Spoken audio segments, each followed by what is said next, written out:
परिचय। कमल और दीप ट्रेन में यात्रा कर रहे हैं। उसी समय एक ट्रेन पास की पटरी से गुजरती है। कमल, ट्रेन की सीटी कितनी जोरदार है।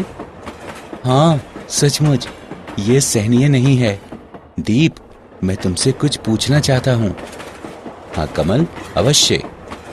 जब ट्रेन हमारे पास से गुजरती है, इसकी ध्वनि काफी तेज होती है और जब दूर चली जाती है तो इसकी ध्वनि मंद पड़ जाती है। क्या तुम मुझे इसके बारे में बता सकते हो? ठीक है कमल, मैं तुमको बता दूंगा। ये डॉपलर प्रभाव के कारण होता है। ट्रेन ध्वनि तरंग उत्पन्न कर रही थी जो डॉपलर प्रभाव के कारण हो रहा था। ट्रेन से उत्पन्न होने वाली ध्वनि तरंगें हम तक पहुंच रही थीं। इसकी वजह से ध्वनि तरंगों की आवृत्ति में स्थायी विस्थापन हुआ। जब ट्रेन नजदीक आई तो ध्वनि तरंग प्रबल हो गई और जब वो दूर गई तो ध्वनि तरंग मंद पड़ गई। ये काफी रोचक है। मैं इसके बारे में बहुत कुछ जानना चाहता हूँ। विद्यार्थियों, आज हम तरंग प्रकाशिकी के बारे में अध्ययन करेंगे। उद्देश्य। इस पाठ के अंत में आप निम्न करने में सक्षम हो जाएंगे। तरंगाग्र को परिभाषित करना, हाइगेंस के सिद्धांत को जानना, समतल तरंगों के अपवर्तन और परावर्तन को समझना, लेंस और प्रिज्म में समतल तरंगाग्र का वर्णन करना, डॉपलर प्रभाव को समझना, विद्युत चुंबकीय तरंगों का वर्णन करना, तरंगों के कला संबद्ध और कला असंबद्ध योग को समझना, प्रकाश तरंगों के व्यक्तीकरण का वर्णन करना, यंग के द्विध्रुवी प्रयोग का वर्णन करना और नियमित व्यतिकरण के लिए शर्तों की व्याख्या करना।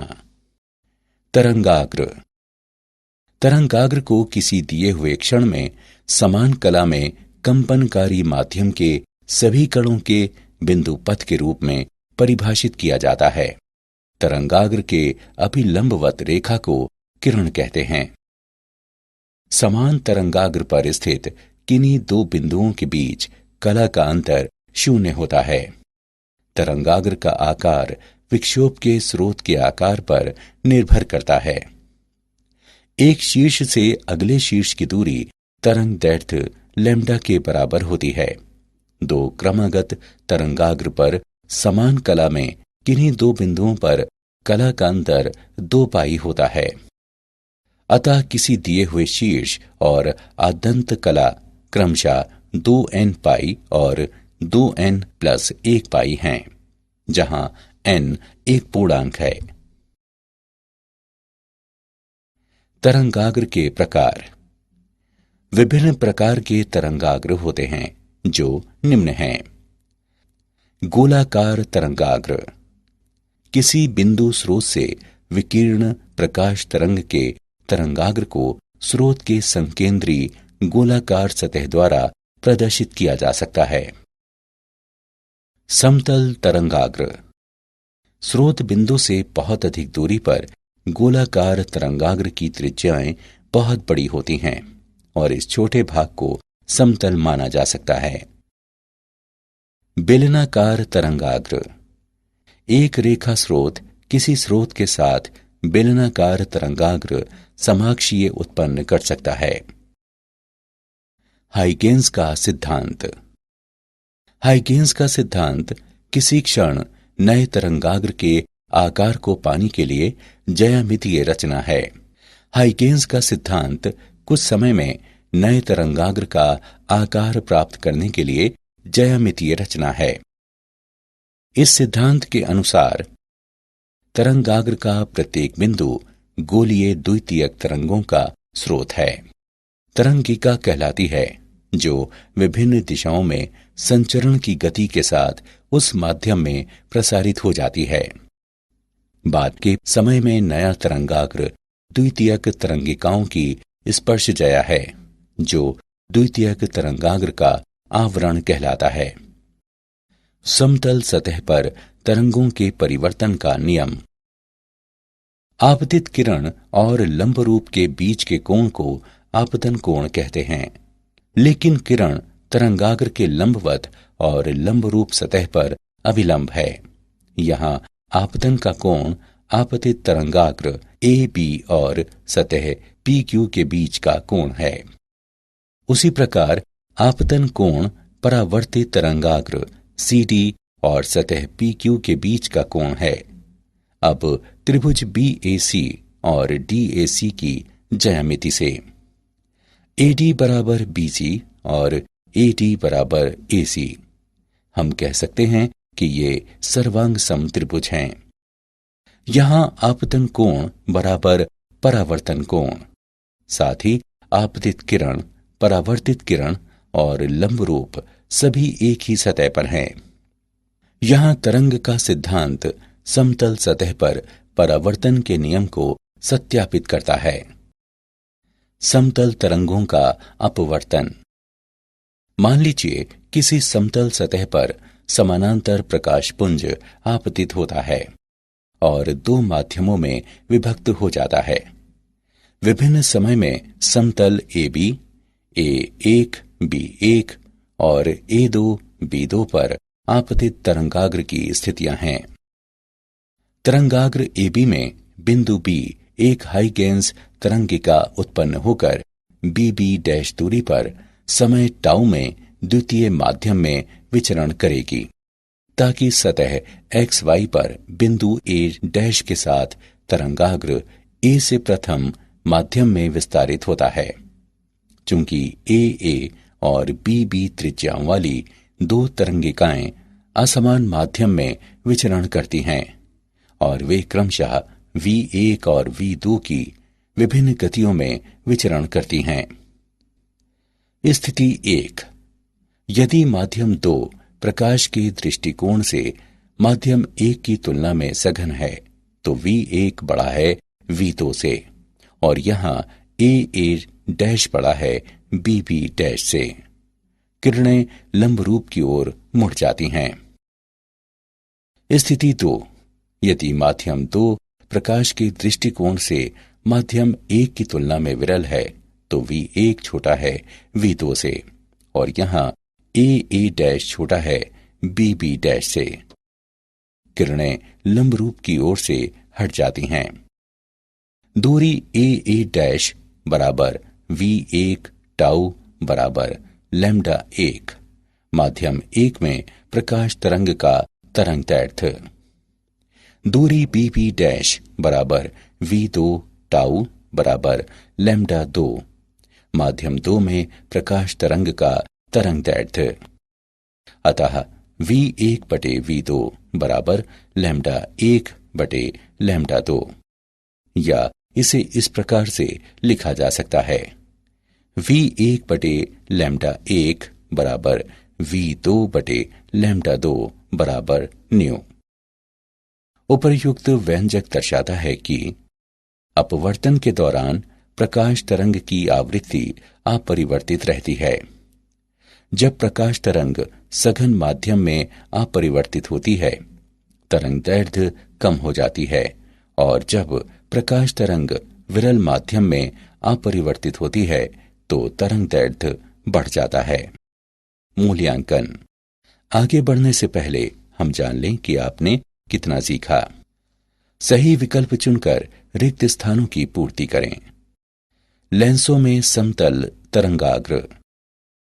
मान लीजिए कोई समतल तरंगाग्र ACB किसी द्वि उत्तल लेंस पर आपतित होता है। हाइगेंस परिकल्पना के अनुसार तरंगाग्र का प्रत्येक बिंदु द्वितीयक तरंग के रूप में काम करता है। ये द्वितीयक तरंगें लेंस की विभिन्न परतों से होकर गुजरेंगी। किसी द्वितीय तरंग को हवा में CP1 लेंसों में P1 P2 से होकर गुजरने में जितना समय लगता है उतना ही समय तरंगों को AX प्लस XT से होकर हवा में गुजरने में लगेगा। अतः सभी द्वितीय तरंगें आपतित समतल तरंगाग्र ACB से DP2E तक पहुंचने में समान समय लगेगा। अतः DP2E अपवर्तित तरंगाग्र है। ये तरंगाग्र प्रकृति में अभिसरित होता है। प्रिज्म में समतल तरंगाग्र। मान लीजिए एक समतल तरंगाग्र बीडी प्रिज्म पर आपतित होता है। हाइगेंस की परिकल्पना के अनुसार तरंगाग्र का प्रत्येक बिंदु द्वितीयक तरंगों के समान काम करता है। ये द्वितीयक तरंगें विभिन्न प्रिज्म की विभिन्न परतों से होकर गुजरेंगी। किसी द्वितीयक तरंग को बीसी दूरी से प्रिज्म के पदार्थ से होकर गुजरने में जितना समय लगता है, उतना ही समय द्वितीयक तरंगों को हवा में दूरी dA प्लस AE तय करने में लगेगा। हवा में तय की गई दूरी स्पष्ट रूप से प्रिज्म में तय की गई दूरी से अधिक है। इसका कारण यह है कि प्रिज्म के पदार्थ में द्वितीयक तरंग का वेग हवा की तुलना में कम है। सभी द्वितीयक तरंगें BD से निकलती हैं और उसी समय में CE पर पहुंच जाती हैं। अतः CE निर्गत तरंगाग्र है। डॉपलर प्रभाव। मान लीजिए जब कोई माध्यम न हो तथा स्रोत प्रेक्षक से दूर रहा हो, तब बाद के तरंगाग्रों को प्रेक्षक तक पहुंचने में अधिक दूर चलना पड़ता है। इस प्रकार दो उत्तरोत्तर तरंगाग्रों के प्रेक्षक तक पहुंचने में लगने वाला समय स्रोत तक उनके पहुंचने में लगने वाले समय की अपेक्षा अधिक होता है। अतः जब स्रोत प्रेक्षक से दूर हो जाता है तो प्रेक्षक द्वारा मापी जाने वाली आवृत्ति में कमी होगी। ये डॉपलर प्रभाव कहलाता है। जब तरंगों का स्रोत किसी परिवेश के सापेक्ष गतिमान है तो इसे डॉपलर प्रभाव के रूप में जाना जाता है। डॉपलर प्रभाव का वर्णन तरंगों के गतिमान स्रोत के रूप में किया जाता है, जहां प्रेक्षक के लिए आवर्त में दृश्य विस्थान होता है। अवरक्त विस्थापन और नीला विस्थापन। अवरक्त विस्थापन। डॉपलर प्रभाव के कारण तरंग दैर्ध्य में वृद्धि अवरक्त विस्थापन जानी जाती है, क्योंकि वर्णक्रम के दृश्य क्षेत्र के मध्य में तरंगाग्र वर्णक्रम के अवरक्त छोर की ओर गमन करता है। नीला विस्थापन। प्रेक्षक की ओर से गतिमान स्रोत से तरंगें प्राप्त होती हैं। तरंगाग्र के दृश्य में कमी आती है। इसे नीला विस्थापन के रूप में जाना जाता है। डॉपलर विस्थापन को डेल्टा न्यू बटा न्यू बराबर घटाव V सदिश बटा C द्वारा दर्शाया जा सकता है, जहां V सदिश स्रोत और पर्यवेक्षक को जोड़ने वाली रेखा के साथ वेग है। विद्युत चुंबकीय तरंगें। विद्युत और चुंबकीय क्षेत्रों से युक्त ऊर्जा की तरंग को विद्युत चुंबकीय तरंग के रूप में जाना जाता है। विद्युत और चुंबकीय क्षेत्रों में विविधताएं आती हैं। परिणाम स्वरूप वे समान स्थान और समान समय में अपनी उच्चिष्ठ और निम्निष्ठ को प्राप्त करते हैं। विद्युत और चुंबकीय क्षेत्रों की दिशाएं एक दूसरे के लंबवत और तरंग के संचरण की दिशा में होती हैं। ये तरंगें प्रकृति में त्रियक होती हैं। तरंगों का कम वेग पूर्ण रूप से माध्यम के विद्युतीय और चुंबकीय गुणों पर निर्भर करता है, जिसमें वे विचरण करते हैं। तरंगों का अध्यारोपण। तरंगों का अध्यारोपण व्यक्त करता है कि जब दो या दो से अधिक तरंगें समान माध्यम में समान समय में एक दूसरे को अध्यारोपित कर भ्रमण करती हैं, तो इस तरंग के किसी भी क्षण के विस्थापन का परिणाम किसी भी क्षण व्यक्तिगत विस्थापन के सदिश योग के बराबर होता है। मान लिया जाए कि सदिश y1, y2, y3 और इत्यादि में किसी भी क्षण अलग से सक्रिय व्यक्तिगत तरंगों के कारण सदिश विस्थापन होता है, तो अध्यारोपण के सिद्धांत के अनुसार उस क्षण परिणामी तरंग का विस्थापन होगा सदिश y1 plus y2 plus y3 plus इत्यादि।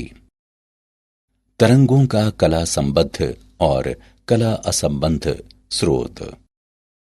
कला संबद्ध प्रकाश का ऐसा स्रोत है जो समान तरंगदैर्घ्य, समान आवृत्ति और समान कला या अचर कला अंतर के तरंग प्रकार उत्सर्जित करता है।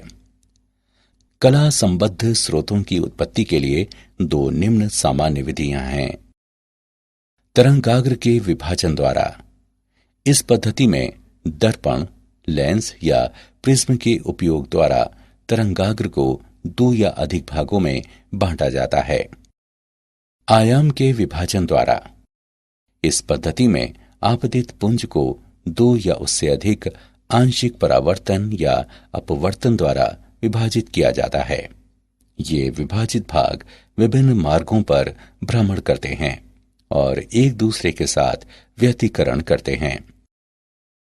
कला असंबद्ध स्रोत फोटोनों के बीच की कलाओं के नियमित और यादृच्छिक परिवर्तन के साथ प्रकाश का उत्सर्जन करते हैं।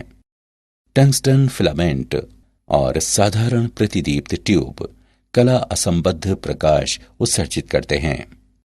प्रकाश तरंगों का व्यतिकरण।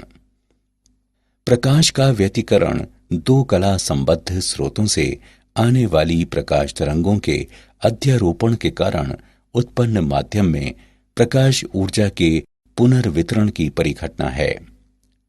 व्यतिकरण के दो प्रकार होते हैं, रचनात्मक व्यतिकरण और विनाशक व्यतिकरण। किसी बिंदु पर व्यतिकरण रचनात्मक होता है, जहां प्रकाश की तीव्रता का परिणाम महत्तम होता है, और जहां प्रकाश की तीव्रता का परिणाम न्यूनतम होता है, उस बिंदु पर व्यतिकरण विनाशक होता है। रचनात्मक और विनाशक व्यतिकरण। रचनात्मक व्यतिकरण। जिस बिंदु पर प्रकाश की तीव्रता का परिणाम महत्तम होता है, उसे रचनात्मक व्यतिकरण कहते हैं। रचनात्मक व्यतिकरण के लिए फाई बराबर 2n पाई या p बराबर n लैम्डा, जहां n बराबर 0, 1, 2, 3 आदि हैं। फाई बराबर कला का अंतर, p बराबर पथांतर, लैम्डा बराबर प्रकाश का तरंगदैर्घ्य। विनाशकारी व्यतिकरण। जहां प्रकाश की तीव्रता का परिणाम न्यूनतम होता है, उस बिंदु पर व्यतिकरण विनाशक कहलाता है। विनाशक व्यतिकरण के लिए फाई बराबर 2n प्लस 1 पाई या p बराबर 2n प्लस 1 लैम्डा बटे 2। यंग का द्विझिरी प्रयोग। यंग के परीक्षण में किसी स्रोत के माध्यम से एक वर्णीय प्रकाश को संकीर्ण झिरी S से गुजरता है और दो नजदीकी संकीर्ण झिरियों S1 और S2 पर S दूरी पर गिरता है। झिरियां S1 और S2 प्रकाश तरंगों के कला संबद्ध स्रोतों के रूप में काम करती हैं और प्रत्येक प्राथमिक स्रोत S से व्युत्पन्न हैं। ये तरंगे विभिन्न बिंदुओं पर रचनात्मकता तथा विनाकारी के रूप में काम करती हैं। ये पर्दे पर विभिन्न बिंदुओं पर प्रत्यावर्ती दीप्त और उदीप्त बैंड की उत्पत्ति करती हैं और पर्दे पर ये व्यतिकरण फ्रिंज कहलाती हैं। यंग की द्विझिरी प्रयोग में गणितीय विश्लेषण। माना S1 और S2 स्रोत से पर्दे की दूरी d और कैपिटल D अलगाव पर कला संबद्ध स्रोत हैं। तब P पर तरंगों के बीच पथांतर y, n और d के गुणनफल d से विभाजित के बराबर है। उच्चिष्ठ डेल्टा बराबर n लैम्डा। nवां उच्चिष्ठ दिया हुआ है nd लैम्डा बटे d। nवां निम्निष्ठ दिया हुआ है n माइनस 1 बटे 2 d लैम्डा बटे d। फ्रिंज चौड़ाई। फ्रिंज चौड़ाई को दो क्रमागत उच्चिष्ठ और निम्निष्ठ के बीच के अंतर के रूप में परिभाषित किया जा सकता है।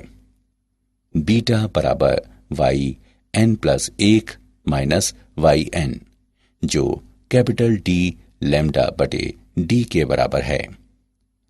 कोणीय फ्रिंज चौड़ाई दिया हुआ है बीटा बटे डी, ये लैम्डा बटे डी के बराबर है। श्वेत प्रकाश का उपयोग। जब किसी झिरी को प्रकाशवान करने के लिए श्वेत प्रकाश का इस्तेमाल किया जाता है तो हम केंद्रीय श्वेत फ्रिंज के एक व्यतिकरण पैटर्न को प्राप्त करते हैं, जिसके दोनों तरफ एक समान रंगीन फ्रिंज और फिर समरूप प्रकाश प्राप्त करते हैं। उदाहरण, हम यंग के द्विझिरी प्रयोग पर एक उदाहरण लेते हैं। यंग के प्रयोग में 3 मिलीमीटर की झिरियों को 480 नैनोमीटर तरंग दैर्ध्य के प्रकाश द्वारा अलग किया जाता है। झिरी की सतह से 2 मीटर की दूरी पर पड़ता है। केंद्रीय दीप्त फ्रिंज की तुलना में 8वें दीप्त और तीसरे उद्दीप्त फ्रिंज के बीच की दूरी ज्ञात करें। हम इसका हल देखते हैं। केंद्र से 8वें फ्रिंज की दूरी 8d लैम्डा बटे डी के बराबर है। केंद्र से तीसरे फ्रिंज की दूरी 5d लैम्डा बटे 2d के बराबर है।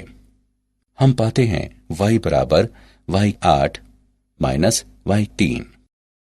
मान रखने पर और गणना करने पर हम पाते हैं y बराबर 11d लैम्डा बटे डी। उपर्युक्त समीकरण में मान रखने पर तथा गणना करने पर हम पाते हैं y बराबर 3.52 मिलीमीटर। यहाँ केंद्रीय दीप्त फ्रिंज की तुलना में 8वें दीप्त और तीसरे उद्दीप्त फ्रिंज के बीच की दूरी 3.52 मिलीमीटर है। निरंतर व्यतिकरण के लिए शर्तें। लगातार और स्थायी रूप से व्यतिकरण प्राप्त करने के लिए निम्नलिखित आवश्यक शर्तें हैं। प्रकाश का एक वर्णीय होना चाहिए। यदि ऐसा नहीं है तो फ्रिंज के रंग अतिव्याप्त हो जाएंगे।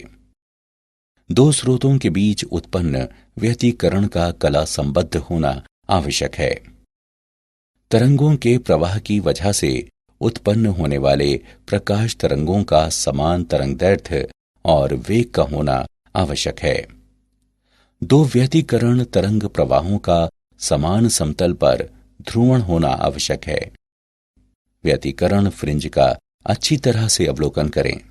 यह आवश्यक है कि फ्रिंज की पर्याप्त चौड़ाई हो।